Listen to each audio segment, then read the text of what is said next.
AP రాజధాని అమరావతిని పరుగులు పెట్టించాలని ప్రస్తుత కూటమి సర్కార్ ప్రయత్నిస్తున్న విషయం తెలిసిందే. వచ్చి రావడంతోనే సీఎం చంద్రబాబు అమరావతిలో పర్యటించి ఏ పనులు ఏ స్థితిలో నిలిచిపోయాయో వాటిని పునరుద్ధరించేందుకు ఎంత సొమ్ము అవసరం అవుతుందో కూడా లెక్కగట్టేశారు.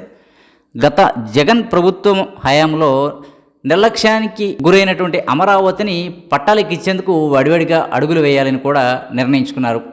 అమరావతి బాధ్యతలను మంత్రి నారాయణకు అప్పగించారు. ఇంతవరకు బాగానే ఉంది. రైతులు కూడా సహకరించేందుకు సిద్ధంగానే ఉన్నారు.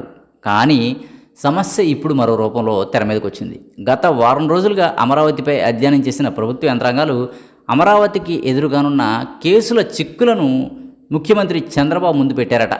రాజధానిపై నమోదైన కేసులు, పెండింగ్ కేసుల వివరాలు, ఏ కోర్టులో ఎన్నెన్ని కేసులు ఉన్నాయనేది సంపూర్ణ సమాచారాన్ని వారు బాబుకు వివరించారు. వీటిని పరిష్కరించుకుని ముందుకు సాగితే తప్ప అమరావతి నిర్మాణంలో అడుగులు పడే అవకాశం లేదని వారు వెల్లడించారట. సుప్రీంకోర్టు, హైకోర్టు సహా స్థానిక కోర్టులో మొత్తం 100కు పైగా కేసులున్నాయి.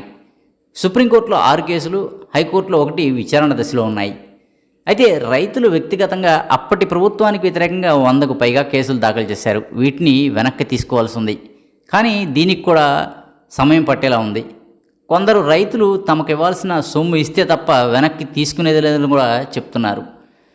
మాస్టర్ ప్లాన్కి విరుద్ధంగా RFI జోన్ ఏర్పాటు చేయడంపై రైతులు కోర్టును ఆశ్రయించారు. మాస్టర్ ప్లాన్లో మార్పులే ఉండవని ఇప్పటికే చంద్రబాబు ప్రకటించారు. దీంతో ఈ విషయాన్ని కూడా కోర్టుకు చెప్పి ఒప్పించి ముందుకు సాగాల్సి ఉంది. అయితే ఇక్కడే అసలు చిక్కు ఉంది. ఇక్కడ ఇళ్ల స్థలాలు పొందిన పేదలతో వైసీపీ కోర్టులో కేసులు వేయించే అవకాశం ఉందని అధికారులు అంచనాలు వేస్తున్నారు.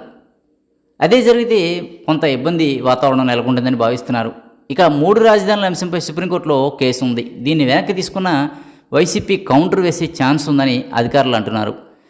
భూములు ఇచ్చిన రైతులకు రిటర్నబుల్ ఫ్లాట్లు సమయానికి ఇవ్వలేదని మరో పిటిషన్ కూడా సుప్రీంకోర్టులో పెండింగ్లో ఉండటం గమనార్హం. వీటన్నిటిని పరిష్కరించాల్సి ఉంది. అలాగే ల్యాండ్ పూలింగ్కి కొంతమంది రైతులు అంగీకరించలేదు.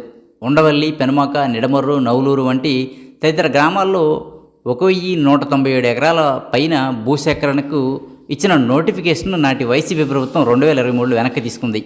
ఇది మరింతగా బాబు సర్కార్కి చిక్కు తెస్తుంది. సో మొత్తంగా ఇవన్నీ పరిష్కారమై అమరావతిని పట్టాలెక్కించేందుకు సమయం పడుతుందని అంచనా వేస్తున్నారు.